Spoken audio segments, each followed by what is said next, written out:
Buenas tardes, bienvenidos al segundo encuentro de la primera unidad de nuestro curso taller sobre la lengua guaraní en las reducciones. Vamos a proceder a seguir analizando nuestro material. Estábamos hablando de las obras del padre Antonio Ruiz de Montoya. La primera que él logra editar es La Conquista Espiritual, en la que habla sobre, no solamente sobre la actividad misionera que se vino desarrollando en la provincia del Paraguay de esa época, sino también habla sobre fauna, flora, descripción del territorio, también sobre algunos aspectos que se pueden dilucidar, aspectos etnográficos, así que es muy interesante. En la obra que sigue, que también logra editar en el 1639, es la del Tesoro de la Lengua Guaraní. Esta es la obra cumbre, como habíamos dicho ya antes, un verdadero tesoro. Están el padre Ruiz de Montoya, él ya dice que entre el tiempo en que él llegó al Paraguay y entre el tiempo que tuvo que irse, y desde los primeros padres que han escuchado la lengua guaraní, han tratado de registrarla,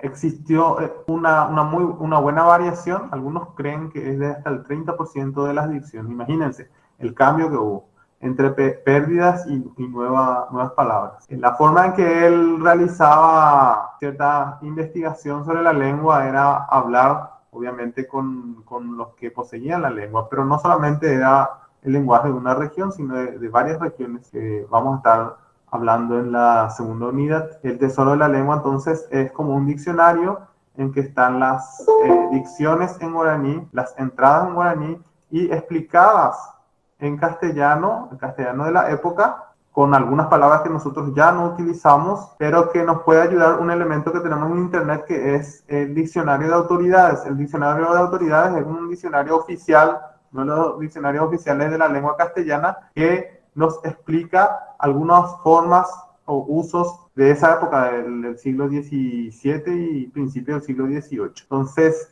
eso nos ayudaría mucho a entender la lengua, las dicciones que muchas veces se usan, sobre todo en castellano, porque se usan palabras como carcañal para decir talón, palabras que nosotros ya no utilizamos. Se utilizan también, otro aspecto interesante del tesoro es que se ejemplifica, se utiliza dentro de un ejemplo, dentro de una oración propia.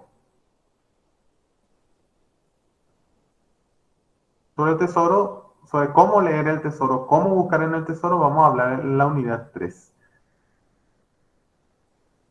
El arte de la lengua guaraní, que es la que ya estamos desarrollando en la parte gramatical, porque nos basamos en el arte de la lengua guaraní, obviamente con una estructura de gramática un poquito más moderna, ¿verdad? Basándonos también en la gramática guaraní de Natalia Krivoshein.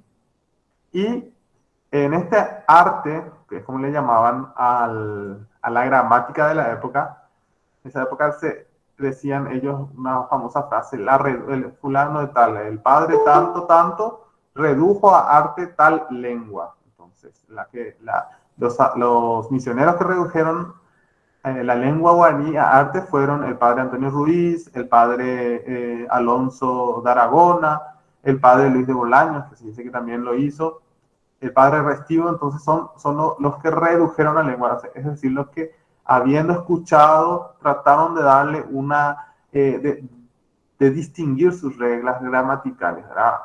Era algo bastante difícil porque ellos tenían grabado en la cabeza la gramática española, pero sobre todo, perdón, castellana, pero sobre todo la gramática latina, porque los misioneros eran formados en latín, griego. Entonces, la gramática propia, inclusive este arte de Montoya, que dice ahí con los escolios y anotaciones y apéndices del padre Pablo Restivo. El padre Pablo Restivo le da una forma bastante latinizante, lo que va a decir Melia, que utiliza, por ejemplo, los casos de la lengua guaraní. Perdón, la lengua latina. El latín y el griego tienen casos. Algo que nosotros, si bien tenemos en el español, no es muy utilizado. Tenemos una forma distinta de hablar a través de partículas. No, para decir la casa de Pedro, decimos la casa de Pedro, utilizamos la partícula de. en el latín se cambia la partícula final. Algo parecido va a suceder también en el guaraní, que vamos a ver sí, algo parecido a las declinaciones respecto a las palabras, a las letras iniciales de las palabras oscilantes o biformes, triformes y cuatriformes que como se enseña hoy, ¿verdad? Seguidamente del arte tenemos el catecismo de la lengua guaraní. Uno de los objetivos que tenían los misioneros obviamente era exponer la fe que ellos venían a predicar de Europa, que era la fe católica para la parte de los territorios españoles. Y tenían que lograr la uniformidad de fe entre los vasallos del rey de España, que era llamado en ese tiempo y hasta hace poco el rey católico, ¿verdad? No por su adhesión a la fe propiamente, sino por otras razones también. Entonces, el catecismo está hecho como estaban hechos los catecismos en la antigua, no como hoy, que es un libro grande, sino que son preguntas y respuestas. Y los niños tenían que, se les ensayaba como antes se hacía la famosa memorización, ¿verdad? Pregunta y respuesta, pregunta y respuesta. Entonces, la primera pregunta en todos los catecismos es, ¿quién es Dios? Y en el caso del catecismo de la lengua guaraní, se escribe Abape Tupa. Discusión que luego generó también la adopción de la palabra Tupá para designar a Dios. Eso también, luego que el propio Montoya va a entrar en la discusión y va a explicar algunas palabras bastante interesantes de por qué los usan. Y la otra obra también, que hay 4 obras que especialmente dedicadas a la lengua guaraní de Montoya.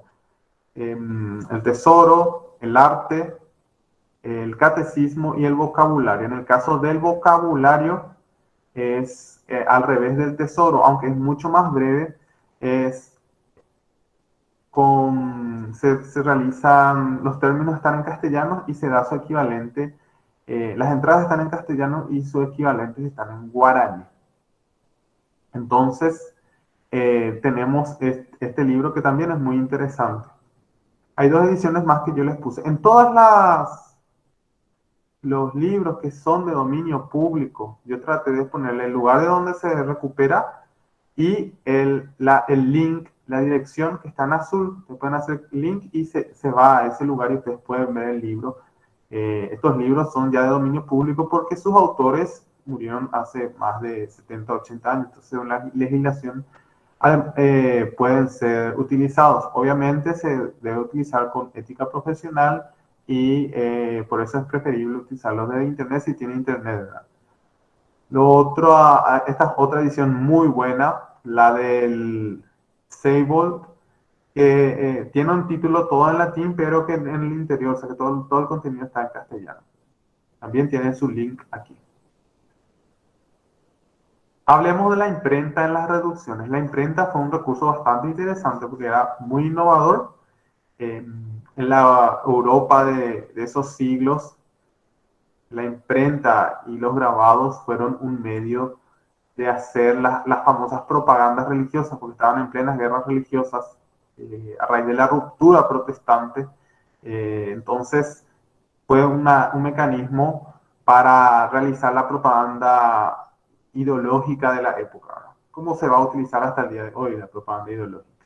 Entonces, en esa época, dentro de la América española, las reducciones eran unas de las primeras, no las primeras, una de las primeras en tener cierto avance en este tema de imprenta, y se menciona siempre 3 pueblos misioneros, que son Loreto, Santa María la Mayor y San Francisco Javier, en el cual se tuvo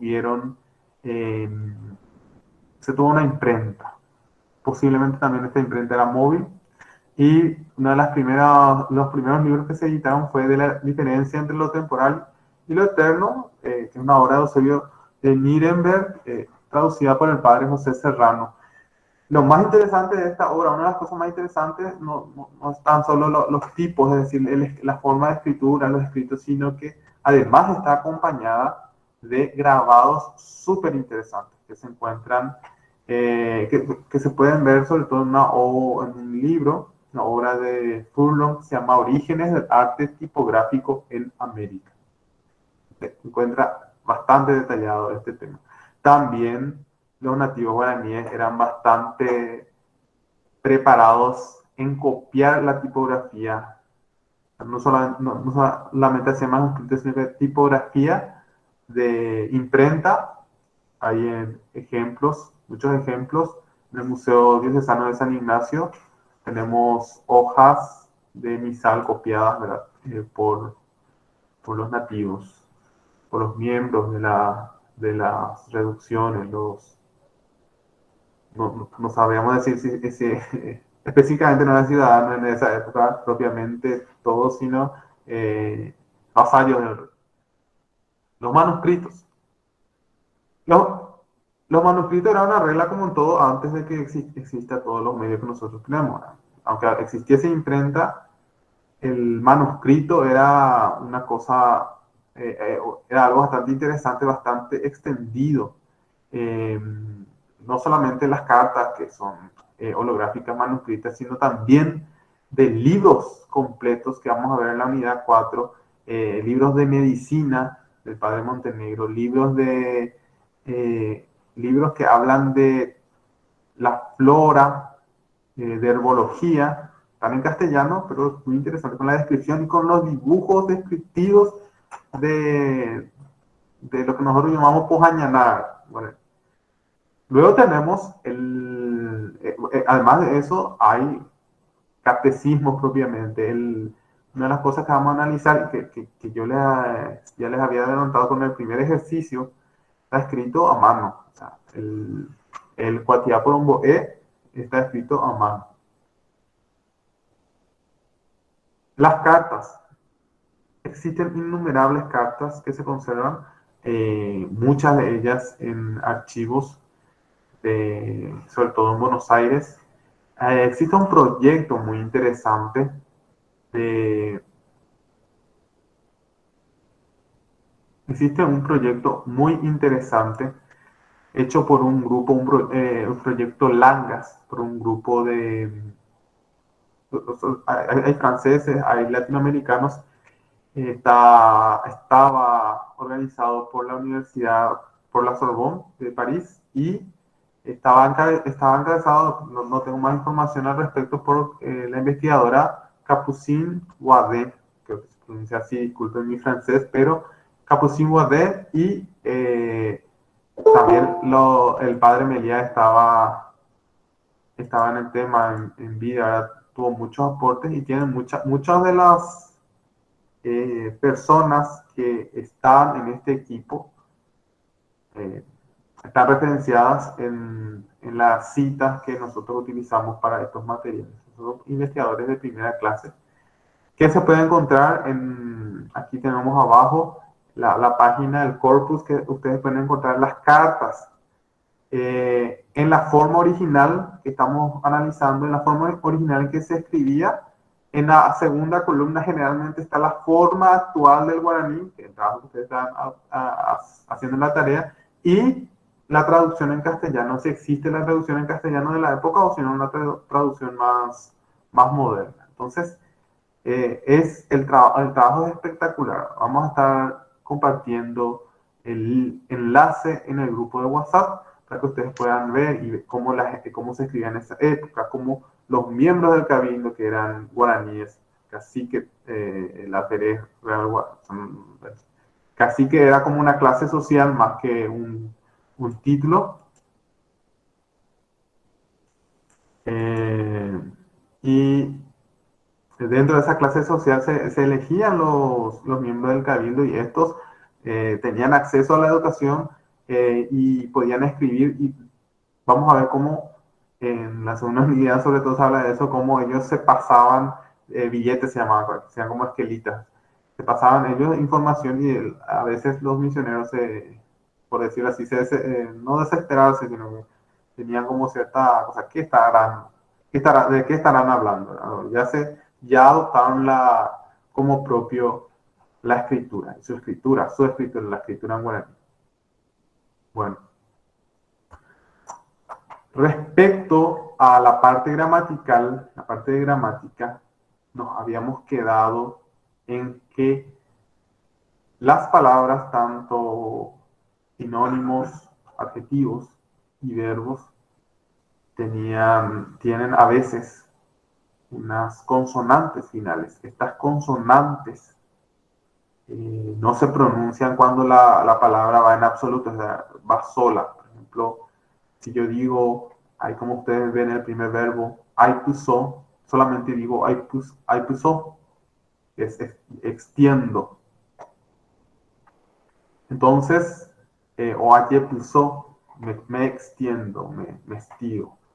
Pero esa G, que es como aparece un punto y luego la consonante final, así es como aparece en el tesoro, nos va a ayudar mucho, nos indica que a veces se puede utilizar en composición esa consonante final. Cuando utilizamos en composición la consonante final, lo utilizamos generalmente en la negación o alguna partícula que inicia, la partícula tiene que iniciar con una vocal. Y hay una partícula que es una partícula que indica el tiempo, el aspecto perfectivo del tiempo, que nosotros todavía la utilizamos un poco transformada, que es uma. Uma significa antiguamente. Y de uma viene el pretérito perfecto que hoy utilizamos, ma, she, ahama. Es perfecto porque la acción ya fue terminada y permanece así. Entonces yo ya me fui. Nosotros traducimos como ya, ahama. Entonces, la partícula original era uma. Si yo voy a decir yo ya lo extendí, voy a decir se en guaraní clásico, se aipusogma. La G entonces se une con la E y ahí en vez de decir se aipusoma, guaraní paraguayo, se aipusogma. O si voy a negar daipusoi, puedo también decir daipusogi.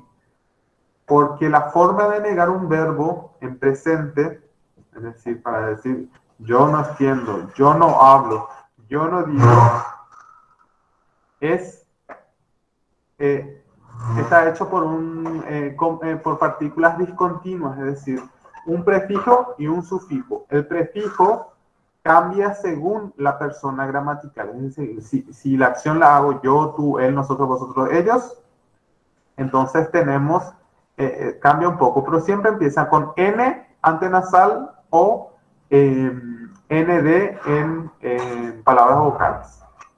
Y termina con una I. A ver si hacemos un ejemplo. Por ejemplo, en la palabra nasal, que es ñe, hablar, yo digo shen, nañe, se usa N y A. La A, como saben, marca la primera persona, nañe. Y la N marca la negación, tanto la N como la I final. En el caso de que ese verbo tuviese una consonante final, lo que haríamos es agregarle la consonante final a la I, como vamos a ver en los demás ejemplos. Angatar, significa preocupar o estar pensando en algo. No me preocupa, me paso las noches pensando en algo. Entonces, cuidados le llaman en esa época. Ahí hay otra expresión para nosotros, cuidados tendría otro significado, pero estar en cuidados, decían en esa época. Su negación en primera persona sería Nashangatari. No estoy preocupado. Nashangatari. O no me preocupa. Tubiroj, sacarse el polvo. Hay tubiró, y la negación, dai tubirogi. En vez de dai tubiroi, como un guaraní actual, dai tubirogi.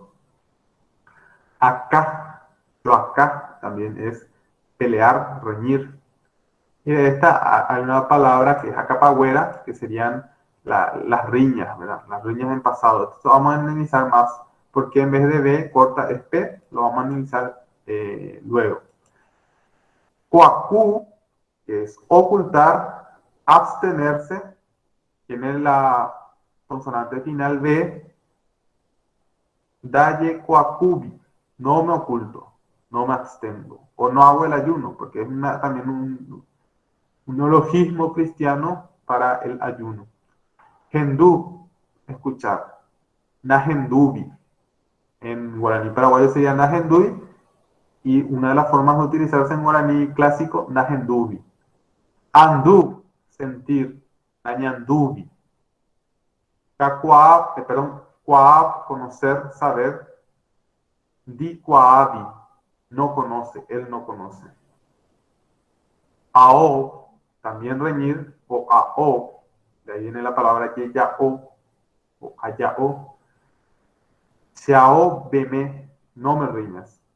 M es una forma de, sobre todo en imperativo, de negar o de, cuando dicen no hagas algo, no corras. Entonces M es el sufijo, pero al unirse con la B final, entonces hace deme. Ap, sentarse.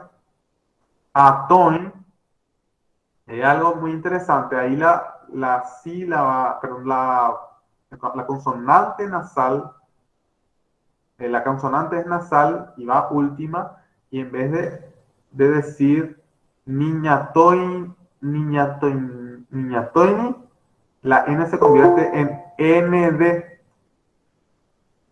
La N se convierte en ND.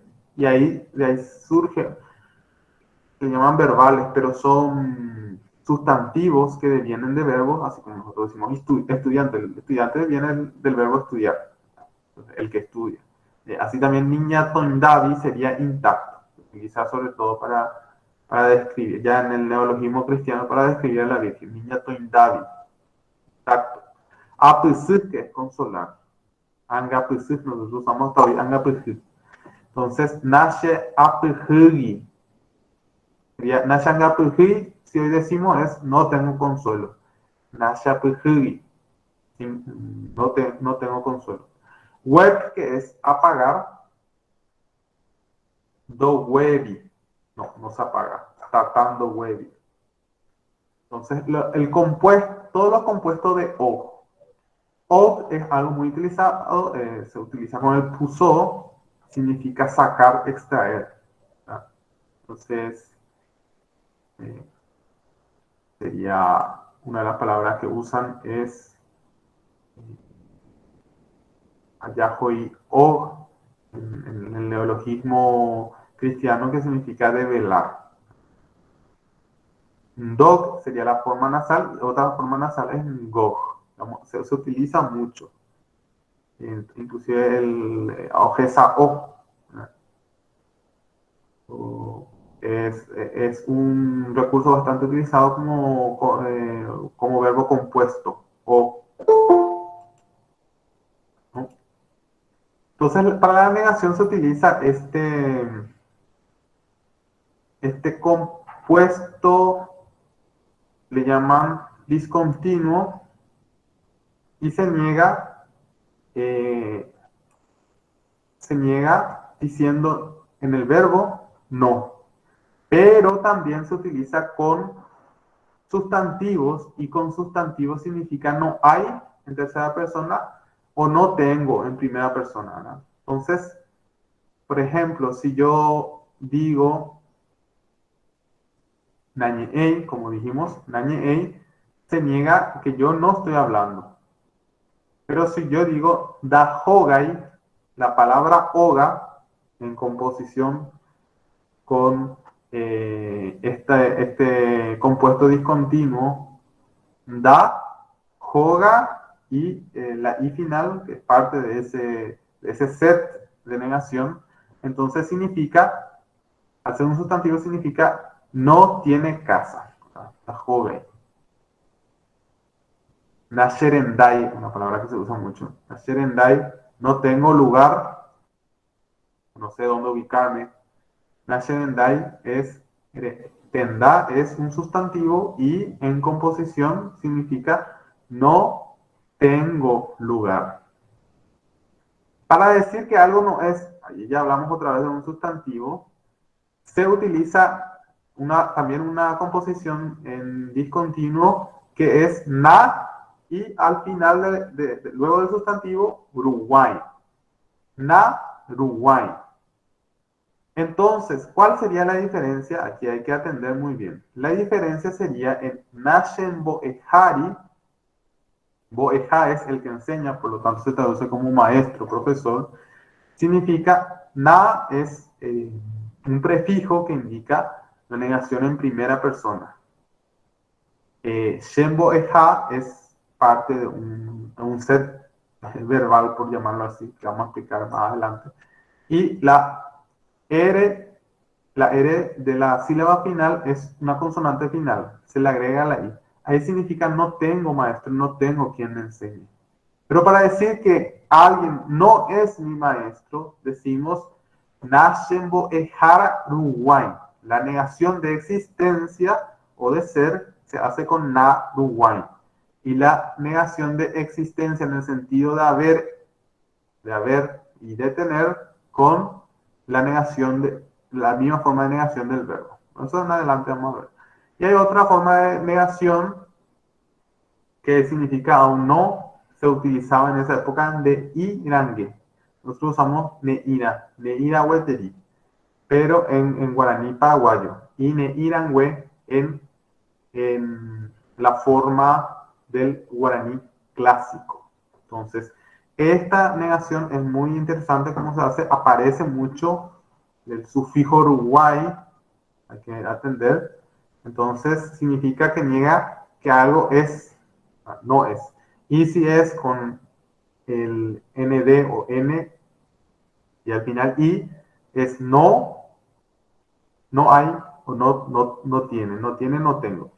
Hay otras formas que vamos a ver en los verbos que son negar con en, que es lo que queda hoy en el guaraní paraguayo es taja una. Taja es que yo vaya. Y es con el puso y la gutural nasalizada significa no o sin. Entonces, mejor que no me vaya. Taja una. Y la na lo que hace es suavizar la suposición en ese caso, ¿no? Tiene también su función. En este ejercicio lo que vamos a hacer, el ejercicio 3, es componer negaciones en presente indicativo en los verbos pospuestos. Presente indicativo es la forma que generalmente nos hablamos. En el caso del guaraní paraguayo, el presente indicativo se mantiene hasta para un pasado reciente. Entonces, los tiempos son muy especiales en cada lengua. Como la lengua castellana es de raigambre latina, greco-latina, con mucha influencia también del árabe y otros, es muy distinta a su estructura del guaraní.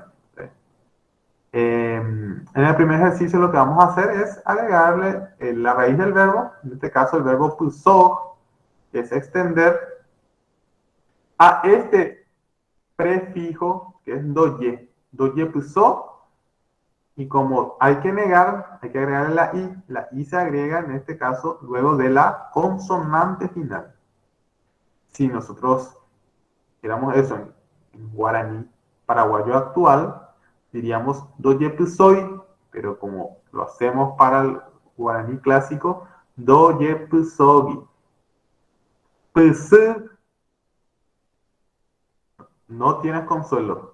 Nandea psu, y ahí le agregan lo que necesito. Luego para los verbos ñandú, no. Yo les puse ya dentro de la segunda columna, la del medio, los prefijos de las personas para que no tengamos complicación porque todavía no estamos dando el tema de los pronombres. Otro tema súper interesante, ya para hablar un curso del tema de la pluralización en las lenguas amerindias, sobre todo.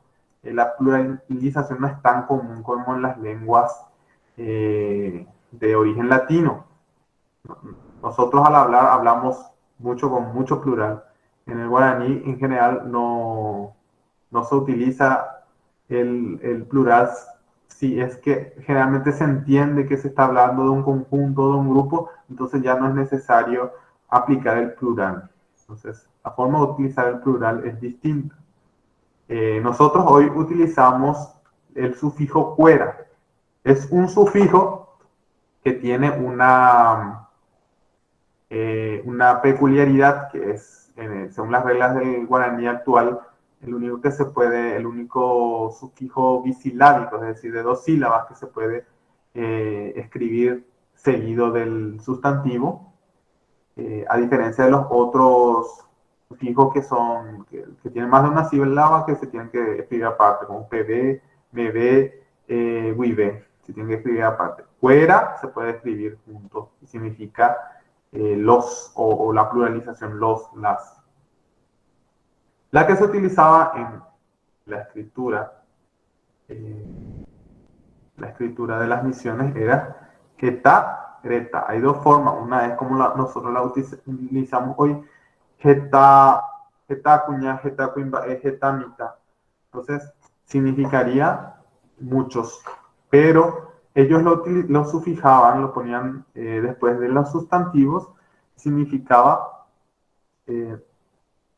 eh, significaba el plural. Entonces, mitad, mitad, geta, significa, porque la nasaliza en beta, geta, beta. Cuando la sílaba final es nasal, entonces, en vez de decir eta, se utiliza geta, o beta, o beta, según la palabra. Cuñangueta, las mujeres, abareta, ahí sí sería no nasal, sino vocal, las personas, en ese caso los hombres, pero se utilizaban en esa época más propiamente para los indígenas, ¿verdad? A diferencia de los caraíbas. No, como dijimos, no se va a actualizar, si se puede omitir, se omite, porque una vez que se entienda que es plural ya no es necesario hacer mayores referencias. Otra cosa es que el sufijo cuera también está relacionado con el sustantivo en pasado y que se utilizaba, sí se utilizaba y se utiliza hoy, por ejemplo, mitangüente o jota. Entonces, cuando decimos ahí, solo los niños irán, mitangüente o jota. Entonces, se refiere a un género o a algo en específico. Del grupo grande, solo estos serán. O sea, de la humanidad completa, solo los paraguayos hacen esto, solo los latinoamericanos hacen esto. O sea, paraguayo cuente, o entonces utiliza el sufijo cue para referirse a una especie dentro de un género más amplio. Y de ahí proviene probablemente nuestra forma de usar hoy cuera. A veces en la escuela el niño, por no conocer bien la estructura de guaraní, usa cuera, cuera, cuera, y para el que habla guaraní le suena muy, es bastante malsonante porque se exagera. En el castellano usamos mucho plural. Composición de los sustantivos multiformes u oscilantes. Es lo que estamos hablando. Algunas lenguas tienen las declinaciones, nosotros tenemos conjugaciones en nuestro castellano y también en el guaraní. Y lo que tenemos aquí son las ciertos sustantivos que tienen la característica de que tienen ya no la consonante final es el problema ahora, sino la consonante inicial. La primera consonante inicial que generalmente empieza con T, pero vamos a explicar bien. Existen sustantivos uniformes, como ustedes pueden ver en pantalla. S, para decir S, que es madre o la madre en general, bueno, escribimos S y decimos S. Para decir mi madre, shes. Para decir tu madre, des. Para decir su madre, is. Para decir su propia madre, os. Esto también vamos a ver que hoy ya no utilizamos el recíproco. Bueno, esta es Aquí el sustantivo s, que significa madre, no cambia de ninguna manera. Pero en estas palabras, que generalmente comienzan en T, no todas, algunas empiezan en S, otras en M, vamos a ver eso en la segunda unidad. Las que empiezan con T, algunas cambian cuando están relacionadas con otras palabras, generalmente con los pronombres, pero también dentro de la relación del genitivo, es decir, dentro de la relación de posesión de una cosa. Por ejemplo, cuando yo digo Peruroga, la casa de Pedro, Peruroga, la palabra en absoluto, es decir, la palabra oga empieza sin ninguna consonante inicial y significa casa. Pero cuando entra en relación con la segunda, la primera y segunda persona, entonces, y con otro sustantivo que lo posee, entonces allí sí cambia y se le agrega una R. En el caso de Toba, que significa cara, yo digo Sheroba, Deroba, tu cara. Sheroba, mi cara. Deroba, tu cara. Joba. Ahí cambia. La posesión se realiza de la tercera persona. En vez de llevar T o R, lleva la G. O sea, la pronunciación de la aspirada suave. Bueno.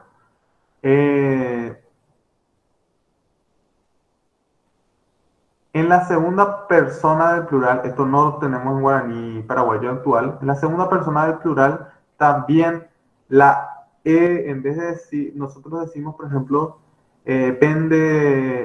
penderoga, pero en el guaraní clásico se utilizaba pendoga.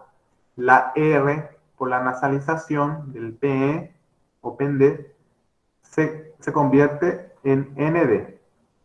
Y ahí hace como ahí se une con la palabra y hace una sola y se hace penderuga. La G, que se escribe H, se utiliza con la tercera persona singular y plural. Vamos a ver el ejemplo que es bastante interesante.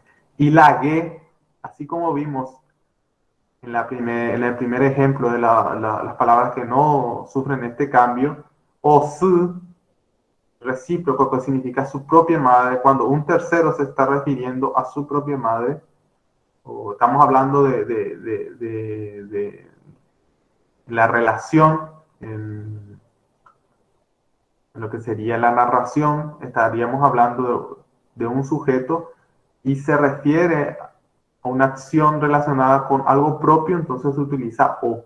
Pero en el caso de las oscilantes o triformes, se utiliza ge. Entonces vamos a, por decirlo así, declinar esta palabra que significa sangre. Tu sangre o la sangre. Cherugu, mi sangre. Derugu, tu sangre. Ugu, su sangre. Gugu, su propia sangre. Ñanderugu, nuestra sangre, con el ñandé. El ñandé es inclusivo, es la primera persona plural inclusiva, que incluye, el hablante le incluye. Yo le estoy hablando a Josefina y le digo ñanderugu. Yo me refiero a mi sangre y a la suya. Pero si yo digo orerugu, hablando a la Josefina, yo le estoy hablando de nuestra sangre, probablemente la de mi familia, la de mis amigos, pero no la suya, porque no la estoy incluyendo como parte de la primera persona plural. Entonces también existe en el quechua, con la primera persona, también existe esta circunstancia. Parece ser algo que se repite en algunas lenguas amerindias. Y esto, lo que está en negrita aquí en la presentación, significa que no se utiliza en el guaraní actual. El pendugu significa vuestra sangre, la sangre de ustedes. Como dijimos, la circunstancia de que la R cambia en ND y forman una sola palabra, pendudu. Hudu, otra vez, como ven, la tercera persona en plural y en singular son iguales. Hudu, su sangre, la de ellos, y Gugu, su propia sangre, la propia sangre de ellos.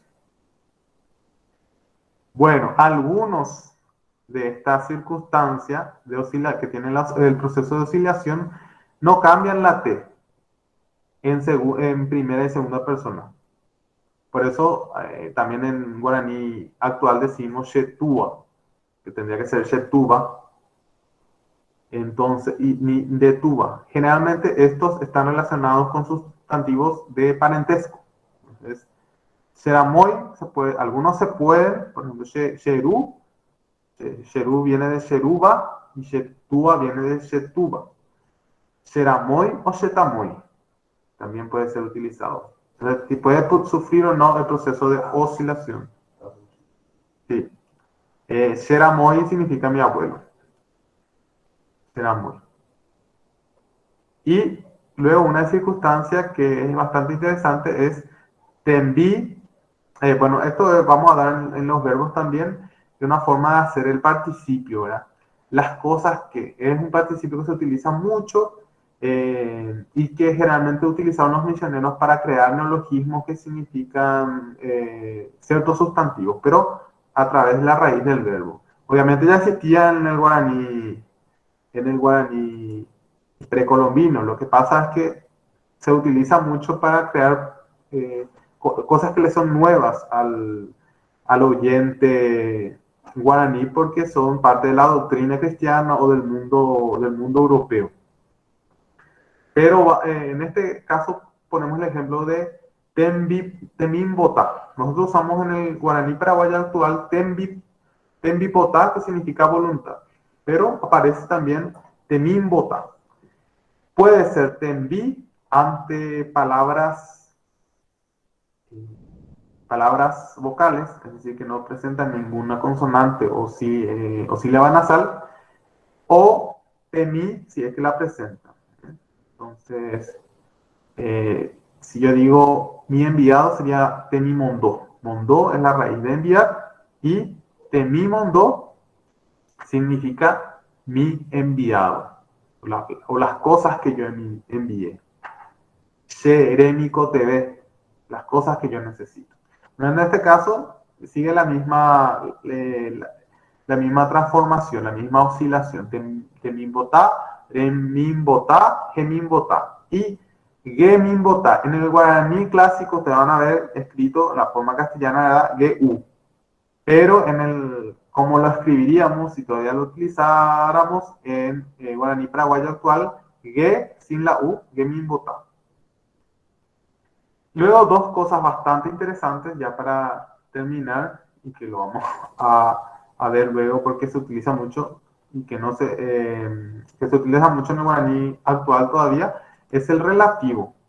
El relativo, la G o que se escribe como H y la I relativa a la tercera persona es utilizada cuando el sujeto se refiere a un tercero. Cuando el sujeto se refiere a un tercero.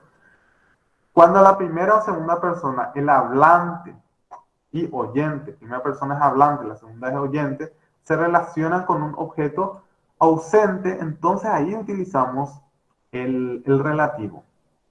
Y también, como dijimos, cuando hablamos en una narración de la tercera persona y esta se refiere a algo de otra persona. Una relación bastante complicadita, pero interesante. A ver cómo voy a tratar de explicarlo. Ahí creo que tenemos la explicación más abajo. Bueno, vamos a pasar al recíproco y luego hacemos la diferenciación. En el recíproco, la tercera persona se relaciona con un objeto propio o con una circunstancia propia.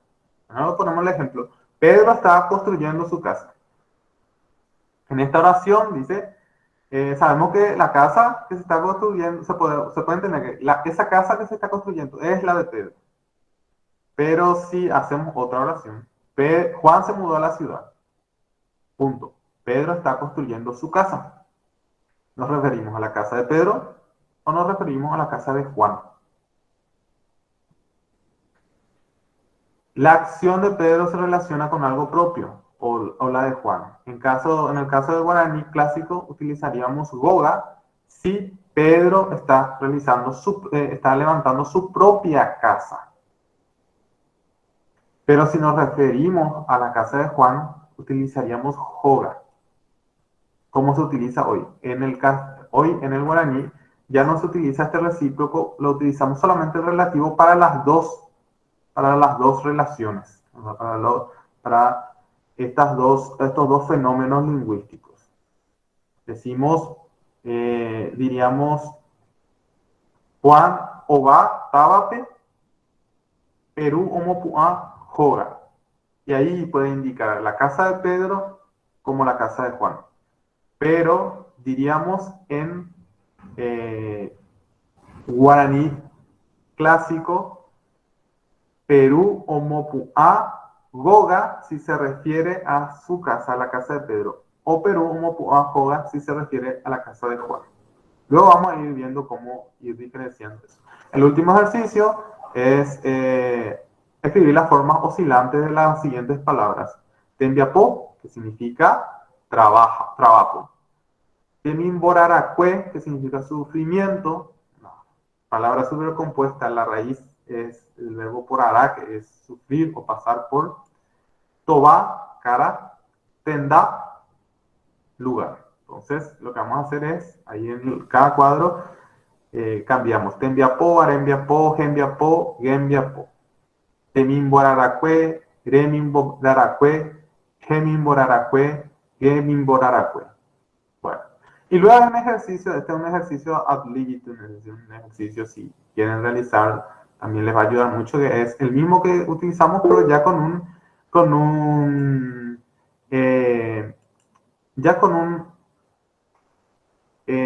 ya con letra impresa, por decirlo así. Esto ya es parte de un libro que se llama Araporu Aduye Java, que es el buen uso del tiempo del padre José Insaurralde, y que tiene letras bastante más legibles, no es manuscrita, aunque la otra letra manuscrita era bastante legible, y ustedes pueden hacer lo mismo que hicimos, leer detenidamente y pasarlo, si quieren, al transcribir la grafía guaraní actual, si es que la conocen. Hay palabras que se pueden conocer bastante. Aracuá, ara, día, cuá, conocimiento. Y esto vamos a ver en la próxima semana como el resultado, por decirlo así, para que lo comparen. ¿Sí?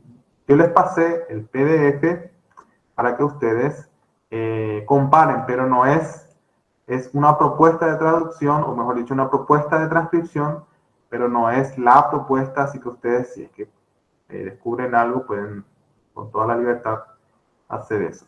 Yo les voy a pasar en el grupo de WhatsApp. Ahora voy a abrir el micrófono para que podamos conocernos algunos,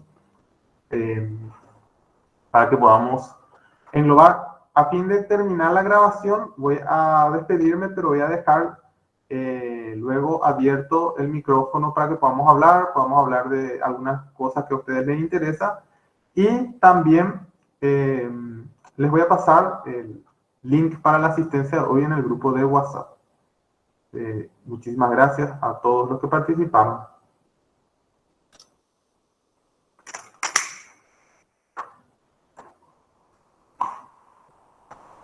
Estaría dejar de grabar.